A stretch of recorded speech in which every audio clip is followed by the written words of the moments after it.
Problemado rin ang mga Pinoy seafarers sa Estados Unidos. Na-deport kasi ang ilan sa kanila. Nananawagan ngayon ng ilang grupo sa Philippine at US governments na resolbahin ang issue. Yan ang agenda report ng ating US correspondent Don Tagala.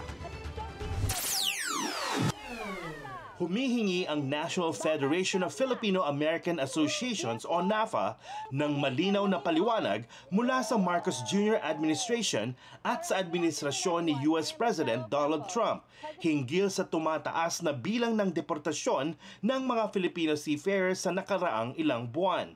Nasa 22 na kasi ang bilang ng Filipino cruise ship workers mula sa Carnival Sunshine ang nadidetain at nadideport tuwing dumadaong ito sa Norfolk, Virginia port. Ayon sa NAFA National President na si Ryan Namata, nais lang nilang tiyakin na nirerespeto ang karapatang pangtao ng Filipino workers. Ayon naman kay NAFA Virginia State President Angela Reyes, patuloy nilang ipaglalaban na mabigyan ng due process at humane treatment ang mga manggagawang Pinoy.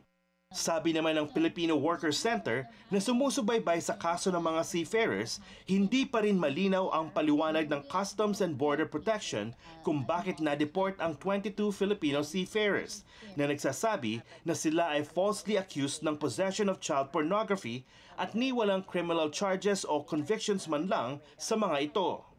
They were not, given access to to an attorney. It's not required, but these are serious charges, and and they should have at least some form of evidence for them to revoke the visas of these workers, and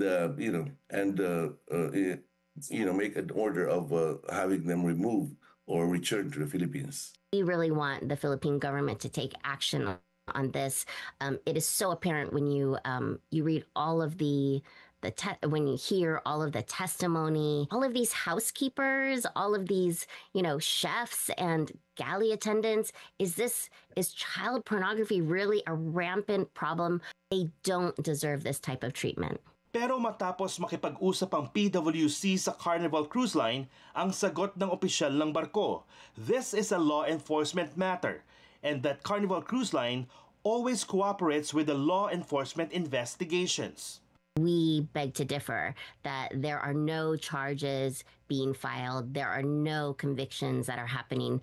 They are simply getting their immigration status taken away. And so it's very much a immigration issue as well as a civil rights issue.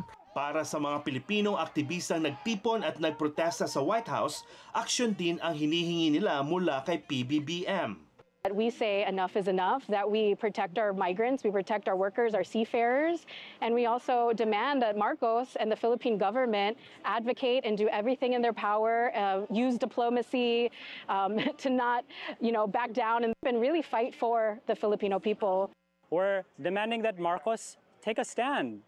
Has basically made no public stance and demand that this crackdown on immigrants stop, that the rights of Filipinos na nakadetain na or nakathreaten na, that they're protected. Para sa ilang concerned PhilAmps, nasayang daw ang oportunidad ng paghaharap nila President Marcos at President Trump sa White House para pag-usapan sana at ayusin ang problema ng mass deportation ng Pinoy seafarers. Pero hindi pa naman daw huli ang lahat para ipaglaban ni PBBM ang karapatang pantao at mabigyan ng due process ang mga OFW na lulan ng mga cruise line.